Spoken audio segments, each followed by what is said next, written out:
I discovered that the door was locked, because when he would do that, he would lock the door and go with his key. And it was locked, and I started banging the door, and I was scared. I was having a whole panic attack. Yeah. And then when I calmed down, it was crazy. I mean, thank God, because I would have gone crazy. I would have surely fainted because I was scared. It felt like the walls were closing in. One time, I remember, God hates divorce. I started thinking maybe I should die, or maybe she should die. Somebody should die. Was that serious? I also got affected.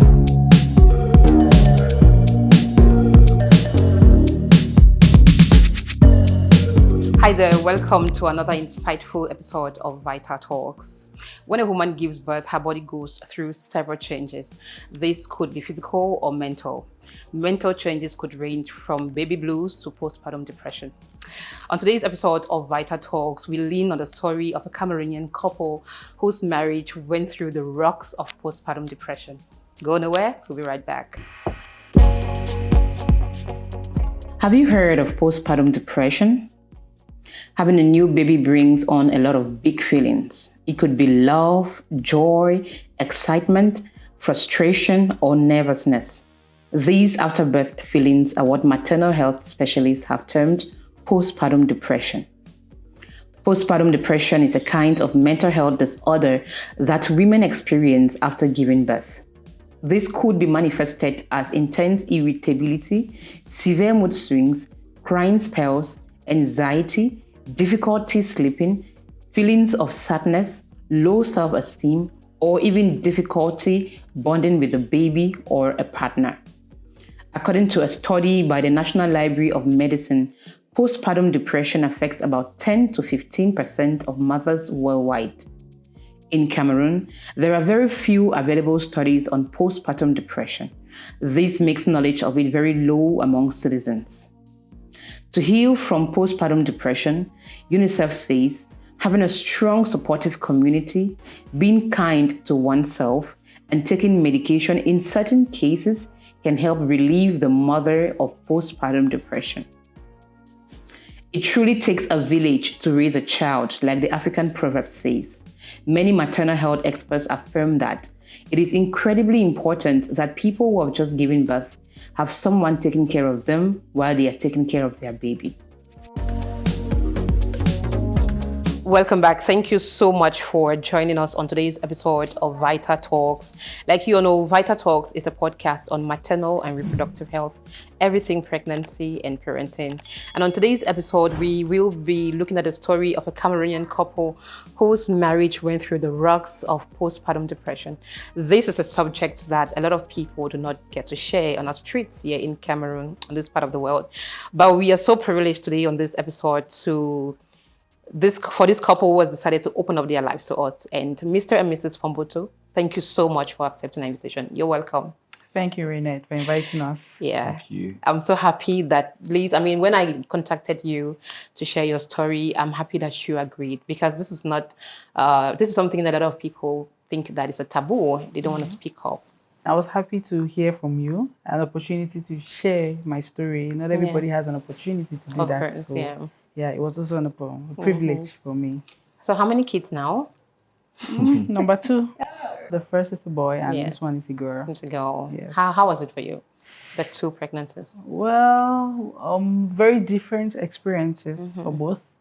The first was pretty easy, if I can put it that way. Some people are not going to smile at the fact that I call pregnancy easy. Okay. But compared to the second, the first was way easy, For the first, I think the period between labor and actual delivery was about 5-6 hours. Yeah, okay. 6 hours. But for the second... 6 hours. I like the fact that your husband can remember some details. Yeah. Most men are very bad with details. I was there all the way.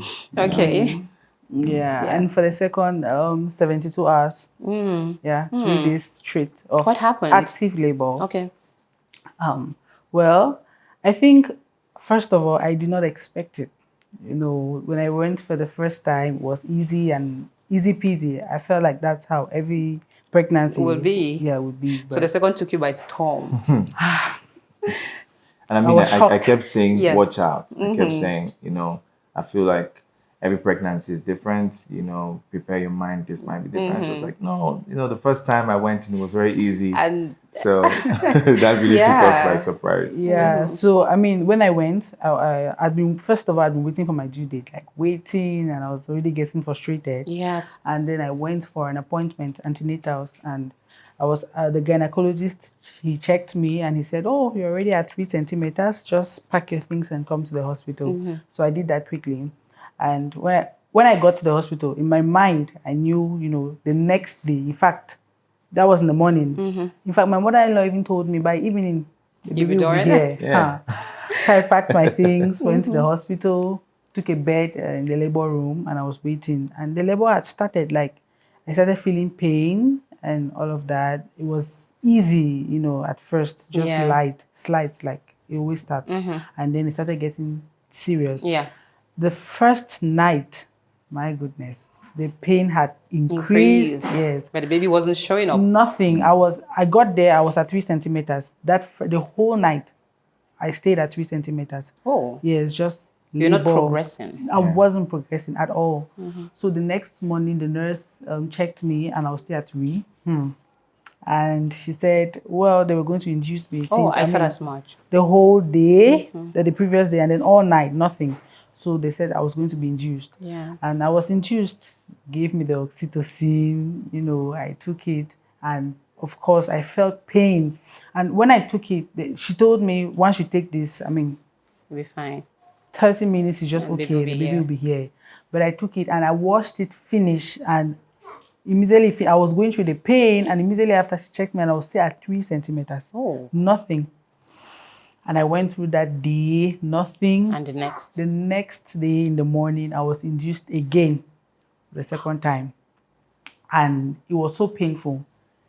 I cried and cried and cried. Oh. And after taking, Sema, where were you all this while? Well, I think when it comes to pregnancy, it's hard for guys to understand the pain. But I also feel like I've developed a lot of empathy and compassion over Yeah, the years. Where were you when she was going through all of the interviews? Like, okay, you were right there in the hospital, seeing everything. Yeah. How did you feel? Well, sorry.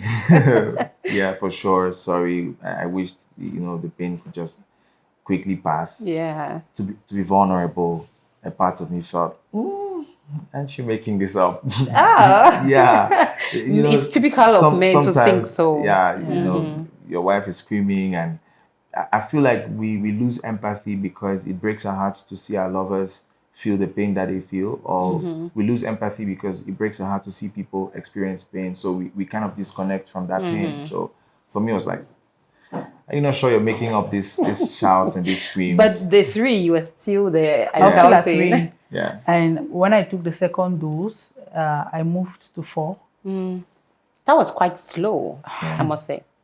And I stayed there till the next morning. And the doctor came, the gynecologist, God bless his soul. He came and he was like, I'm going to make sure you have this baby today. Yes, I'll do everything before I even start thinking of the CS. Yeah. Because I told him I don't want a knife on my body. No matter what you do, please. So he ruptured the amniotic fluid. And he asked the nurse. Before that, he prescribed a pill. I've forgotten the name of that pill. He told me the moment they're going to insert that pill, in the next 20 minutes, I'm going to start. And he told me it was going to be very painful and active labor, and the baby would come. And I took the pill. And 2 hours later, nothing was happening. So he ruptured the amniotic fluid, and he asked the nurse to give me another dose of. That was the most painful thing in my life. That last dose. Oh my goodness. I can relate. At that point, I wasn't even able to cry. I was just still. When for some people, I feel like when people are yelling and they are screaming, they have not really gotten to that place. Because when you get to that place of pain, you don't have a voice. You are just, the tears were just rolling down my eyes, and I was just there. And, when he gave me that, I think he gave me that at about 10 a.m. and I had a baby at 4:15. Wow. Yeah, the baby at 4:15. Oh, thank God. It ended well after all, and you forgot all the pain that you went through. Honestly, the pain did not just disappear. I was still traumatized. Oh. Even after that. Sorry. Yes. Sorry about that. Yes. And you went home. At what point, while at home, did you realize that did the signs kick in? Because you told me that you experienced postpartum depression, which actually shook your relationship with your husband. Yeah. So at what point, when did you realize that that was postpartum depression? Well, I think my first baby, I did not know that. Well, I was not ready. But with the second baby, I had, I knew the symptoms. I was ready for it. I was waiting for it. Okay, so actually. this postpartum depression actually hits you with your first baby. Yeah. Yes, with my first baby. So when I had my first baby, I had my first baby in my mother-in-law's house. Yeah. And it's a full house. Yes. Many people, sisters-in-law, brothers-in-law, and my mother-in-law herself. And they were so supportive. Like, it felt like I never had a baby. Once the baby just starts crying, there's somebody there to carry, and I had the time to rest. And I think I even had a few night outs with my husband, just went out, and he took milk because my milk supply was really low. Okay. And it was really okay. I did not realize I was going through anything until we moved, like 1 month later when I moved with my husband, and it was just the three of us at home, and he would go to work and I would stay back with the baby. Alone. And You didn't have help? No, nothing, nobody. So I think I didn't understand what was happening to me. I was frustrated, I was irritated, I was angry, I was constantly triggered, just ready to just back at anybody who says anything to me. And so unfortunately, my husband was, the one receiving all of that, and we queried a number of times, and we queried, and he would tell me, this is not you. It was like he was saying, who are you and what have you done to my wife? Because actually said that a number of times. But what are some of the signs? What are the things that happened that you could pick that these are the things that really happened? How did it manifest? First of all, I think the main way it manifested was, having the place scattered used to irritate me. So I spent all of my time trying to clean. And I did not know that, I was manifesting symptoms of depression. I would clean everywhere. If water spills somewhere, I would rush to clean it. If I just saw a place dirty or unkempt in some form, any way, I would just want to clean immediately. So I spent my entire day cleaning. It's every other place except myself. So I looked crazy. My hair was just everywhere. I would stay with one kaba for the whole day, and and all of that. And I was easily triggered. I would easily get angry. I would just say things without thinking. I normally don't talk anyhow. I'm very careful with my words. Yes. But I used to just throw words around and just get angry. And like I said, it was just the two of us at home. So he was the only person. All the punches. Yeah, receiving. I mean, maybe he can talk about how he felt at that time, because I had no idea that I was hurting him in any way. I mean, so Semadu, how did you handle the situation when you found out that your wife was going through this? So the story is very interesting because I didn't know it was depression. Yeah. So, she was very irritated, constantly complaining, constantly throwing words at me, nagging, whining, angry, tantrums. Like, I no feel just like cause. No just cause. Like the least thing you'd say would trigger her immensely. So it had gone on for a while. I think this was about almost 2 months later, and I would go out at midnight for long walks, feeling just low, to clear your head, doubting myself, what am I not doing right? So, oh my God, you're actually questioning maybe her love for you at that time. Yeah, I was questioning everything. I asked her many times, who are you? Because this is not the girl I met. I said that many times. This is not the girl I married. You're not the person I married. I don't know what's going on. So one day I call my sister, my other sister. She's in the US. And I'm just complaining over the phone. My wife is just somebody else. And she was like, let it not be that it's postpartum depression. No? So while we're still on the call, on the WhatsApp call, I just Googled postpartum depression. Yeah. And I kid you not, every symptom you read on that first Google page, she had manifested those symptoms, from being irritated to constant, in fact, not to be a WebMD, but every symptom of postpartum depression, I had seen it in one way or the other. And I think that was a moment where I moved from being angry and frustrated to an immense empathy just came on me. And I think the first thing about postpartum depression is diagnosis. If you don't know that you're going through a depression, you wouldn't even know what steps to take. Yeah. So that's when I found out, and my heart attitude just changed to more empathy, question asking, and I realized in that moment that she had been crying out for me, and I had not been there for her. Give her the attention. Yeah, I had not been there for her, and I had not been there even with her. So It feels like you go to work, you have this amazing day, then you come back and your wife looks like hell. Her hair looks like she just came from somewhere. She's down, she's depressed, and it feels like she was the killjoy. You know, it almost felt like she didn't want to see me happy. But she was going through something. She was going through a lot, and I didn't even know. So when I remember it, my heart still breaks because I wish if I had known better, I would have done better. Yeah. So that's how we found out. And then, when you found out, I mean, what steps did you take? Yeah. But when you found out, it didn't change. It continued manifesting. But your attitude towards her, how you reacted, actually wasn't the same as before. It wasn't the same. You became... The first thing was my sister's a medical doctor, so they started having conversations on phone, and which is really the first step in any form of depression is talking. So they would have very long conversations, and she would just let, my wife just speak to her, speak my sister, and as they started to process, my sister also started having conversations with me on how to deal with it, when she says this, just be there for her. My brother, my elder brother. So family was very supportive. So one of the things you did to actually tackle it is that you sought for support. For help. I remember. I remember I just sat at home. Yes. And my mother-in-law walked in. Yeah. And then I told my mother-in-law, and stuff so like you that. had to involve family and Everyone. friends. He called a few friends. I remember I sat. One of my friends came in with a flask of food, and we just spent time talking. And I did not even know. It's later that he revealed to me that he had called them and explained, and then they showed up immediately. And that was really helpful.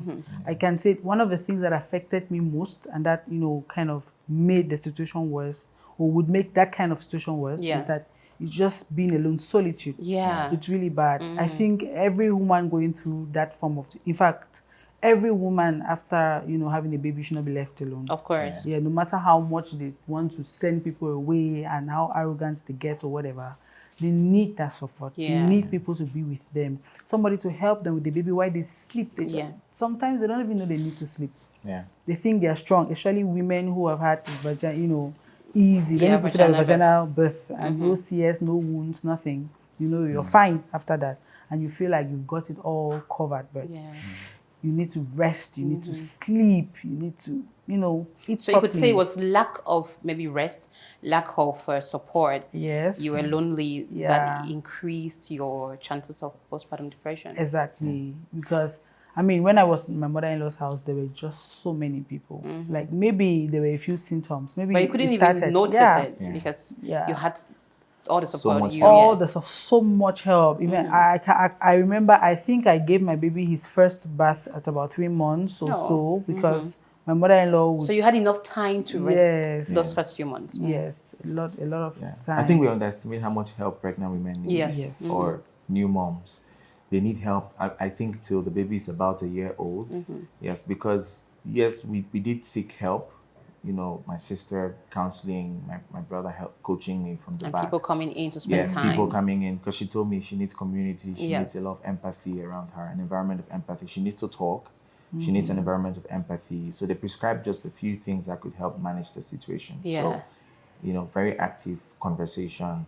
The person needs to have, community to bring in that support, and then build systems. So around this time, I brought in a nanny. Yes, and we started building active systems to make sure that the stress goes away, because stress amplifies, the depression. So the more stress, the more you're stressed, the more, it gets, the worse it gets. So, and I think that this is something that African communities take for granted. Our mothers definitely went through this. When they give birth, sometimes they'll just, you see, you're born, you throw away your skin. You don't take care of yourself anymore. You're just angry. And so maybe our fathers at the time, our mothers are just being nagging wives, but they didn't identify that it was postpartum depression and could not do anything to help them. But I want us to get to the streets of Yaoundé. What do people think about postpartum depression? We'll be right back. Yeah, I know there are some women that when they give birth, they will have difficulties in maybe taking care of themselves, maybe due to conditions, because there are some that maybe the family rejects them. There are some that maybe their health condition doesn't accept them. So at one point now, they are depressed, and then too, they don't take care of themselves. And if family members don't start by them, to actually help them, support them, they won't make it. And some will even end up having psychological issues. No, their families should support them because they cannot do it all by themselves. Can help in cleaning the children, supporting them in financially, because financial support is one of the things that will make women to be depressed. Maybe like single mothers, you see them, maybe they struggle, they will be the father, they will be the mother, and at times family members, they don't speak well of them. They say it is their fault, and then they will be depressed the more. So at least they should help them. Yeah, one of the things that will make a woman to be lazy is because maybe the husband is not providing for her now. Yes. And the husband, so when a woman is pregnant, the husband should always send her for clinic in the hospital. Yeah, so that all these things can be avoided. Yeah. The husband should also provide money, because I know that one of the things that will make a woman to be lazy is when there is no money for her to buy her things, to clean herself, and so the husband should always provide for her, so that when there's money, it will be possible. First time to hear about it. I don't know nothing about. I don't even know what you're talking about. I've never heard about. My sister had her baby. She never expressed such. I know your English. Time of a depression, I know it is more of psychological, a psychological problem. Yeah, so they need counseling. Yes, and to an extent, they also need specialists in the hospital, like a clinical psychologist. I think they need to really counsel them on that. Yes, to make them to understand that what they are going through is just a normal thing and it can be overcome. Yes, I think it's not an issue. It's a natural thing. It's a delicate situation, but I think we men, it's not easy. It's not really easy. You women, you are complicated, right? Yeah, at times, even when you advise her, she may take things the other way around. But I think the only thing out, what we need to do is, at times we need to flatter you women. Yeah, let's say at times, maybe watching a movie, you just say, okay, Jay, you see, this lady, you see, she just gave birth, but you see, she like this. At times, we just need that. At times, the woman behaves as if she's not okay, she's not on her right senses. At times, she could just leave and she's going anywhere.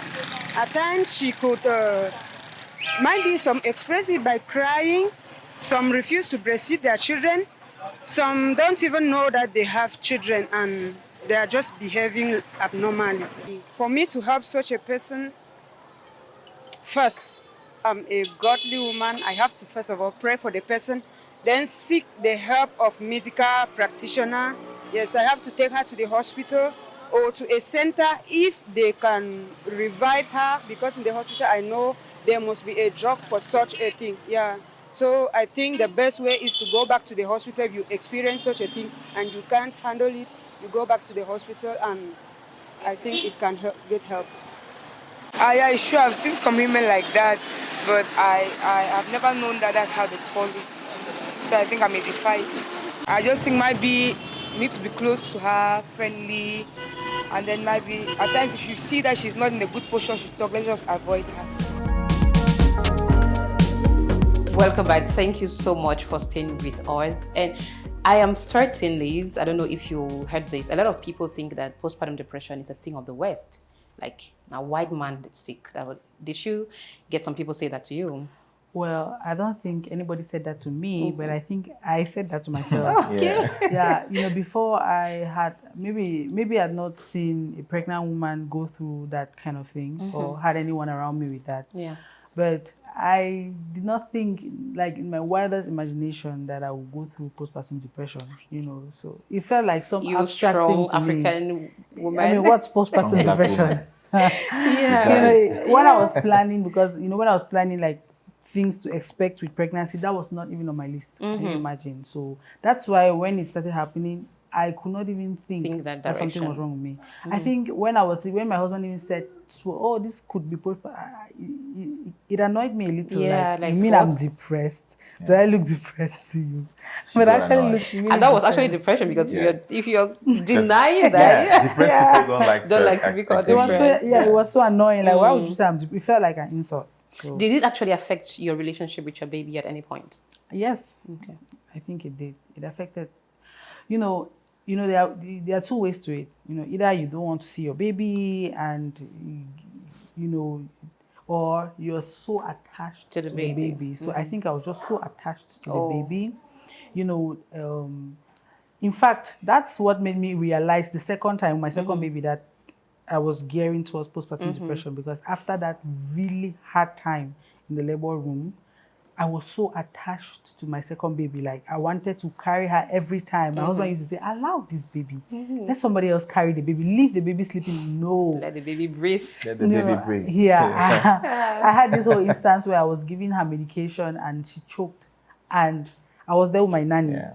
I just fell on the floor, hysteria. I just started crying and shouting, and maybe the neighbors even heard like what's happening. I was just crying and screaming, and my nanny was like, "No, she's okay now. She just choked and she's fine now. Is she still breathing? Check if she's still breathing." And then I just realized that, hey, okay, watch out, something is about to happen.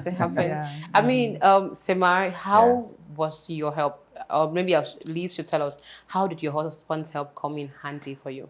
Honestly, he was really, really supportive. First, because I thank him for reading, trying to find out what was happening, and not just getting angry, yelling back and all of that. When he realized that this was postpartum depression, he started trying to help. How can I help? Should I get help at home?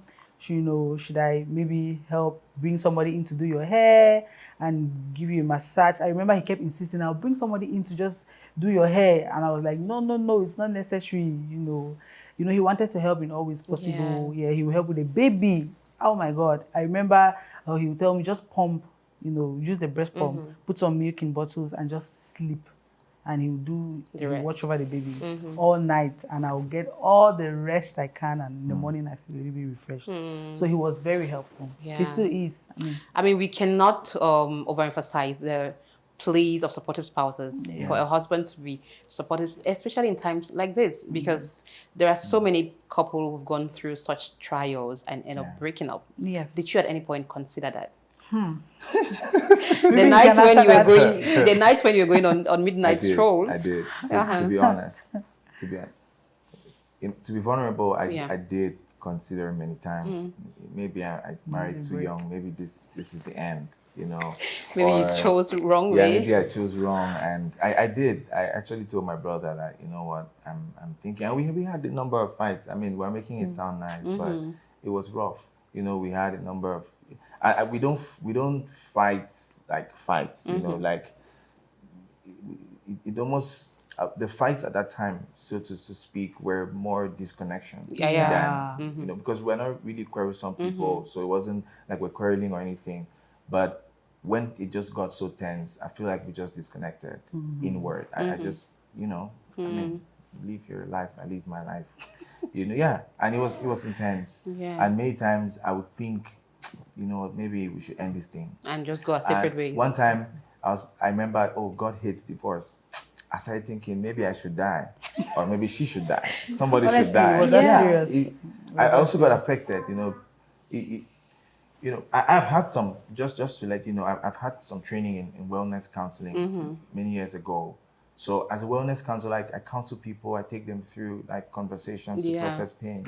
But every professional, or as a professional, it is very difficult to counsel somebody, yourself, or your loved one. And that's why even when it was depression, I couldn't really help. You see, we needed external coaching. But because I knew it was depression, I schooled myself. So when there was diagnosis, I think that's where my heart really changed from, that at least she's not a bad woman after all. She's not a bad person. This is a lover who needs my help. Yes. I have to step in full gear. And so I stepped in We hope the men are listening. Full gear, yes. We did everything. I because I know some of the things that it takes, Yeah. you know, to some of the systems. For example, she started a sports routine every morning. The sports routine Trying was to get a game life. changer. Yes, exactly. Yes. When she started sports every morning, it was absolutely a game changer. So the conversations with my sister, community support, Yes. sports. We even changed her diet, so she didn't notice. But I started telling Danny, let's get this type of food. I was reading consistently the type of meals to when you're feeling depression. Yeah. We changed so many things, you know, and my heart really moved from, you know, this is an enemy to this is a wounded soldier, and I need she needs my support. Yeah, you need to But it nurse was her. that before I got there, it was tough. You know, Yeah. many times I would just think, oh my God, maybe this is the I end mean, of you this. said so much, and I was about to ask, what should husbands do when they find out that their wives are going through such? But you've spoken so much already about what they should do. And if any keen husband has been listening to us, you must have heard what Sima said. And I mean, how was it for you when you finally came back to yourself? How was the relationship? Well, I think in all of what I was doing, or in Oh, all but of what first, I was how long going did it through, take for you to get healed? after diagnosis, I think in less than a month, I was back on my feet. Yeah. Oh, I mean, okay. still going through healing, Yeah, but now we knew that we're not fighting each other. Yes. We were fighting a common enemy. Of course. So it was my back on your back, and Yeah. we're facing this depression thing heads on. I like that. Yeah. So it changed, but we still did a lot of work, started having date nights, you know, going out together. Pay more attention to each other. Yeah, pay more attention. And then when she started the sports routine, her skin started really glowing. Oh. So kind of just brought back, you know, physical intimacy and a lot of things that I feel like had been lost in the depression period.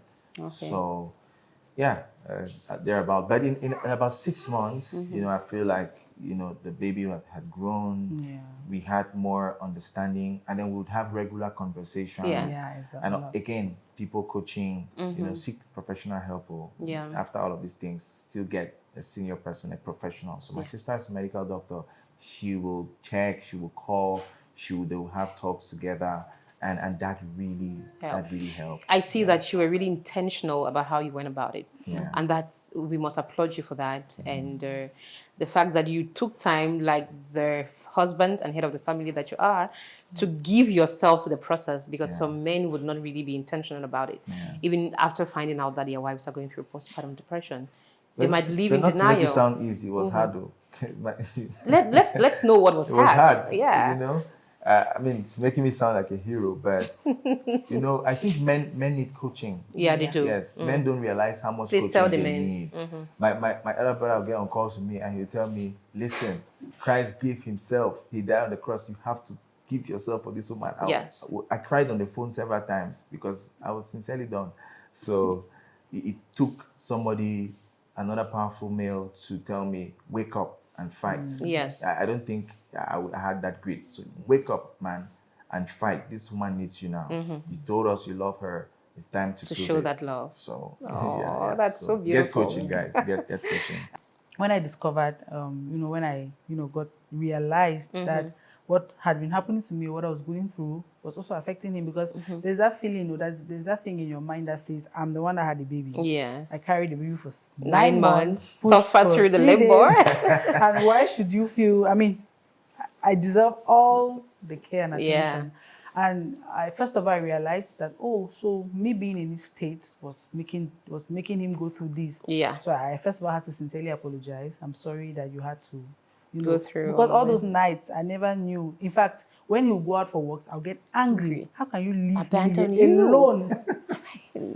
I remember one night he had gone out for a walk, and then I woke up at about midnight, and he also came with fear and anxiety. Yeah. So I woke up at midnight, and the lights were off, and then I switched on. You know, there was a power cut and no electricity. I took my phone. I discovered that the door was locked. You know, because when he would do that, he would lock the door and go with his key.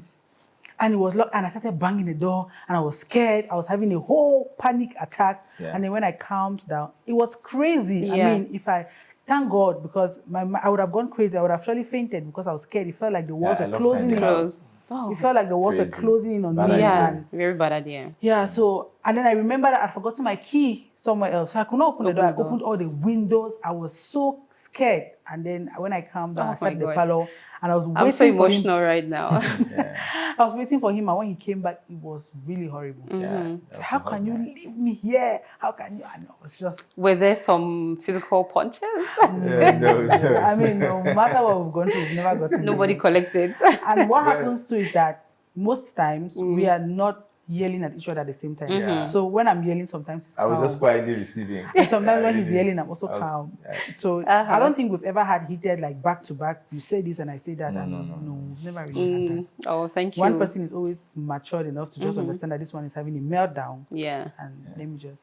So he listened and listened. And so when I came back, I had to apologize for some of those times. Like, I'm really sorry that I ignored your feelings in all of this. And, you know, we have to really work through together. And continue your beautiful marriage. Thank you so much for being vulnerable and accepting to share this journey with us. I am very certain that many couples watching us must have learned something. Husbands especially, because women need that support when they're going through this. And you must have seen it. Maybe your wife had just had a baby and she's manifesting some of these things that we've mentioned. Please take time to research, to read, and to get knowledge on what is happening to your spouse and give them the necessary support like we've discussed. Thank you so much for watching this episode. And thank you, Sema and Lisa, for coming. Thank you so much. I wish you all the best on your journey of motherhood and as a couple. All the best as you continue loving each other. Thank you so much for watching this episode of Vita Talks. Until next time. Bye.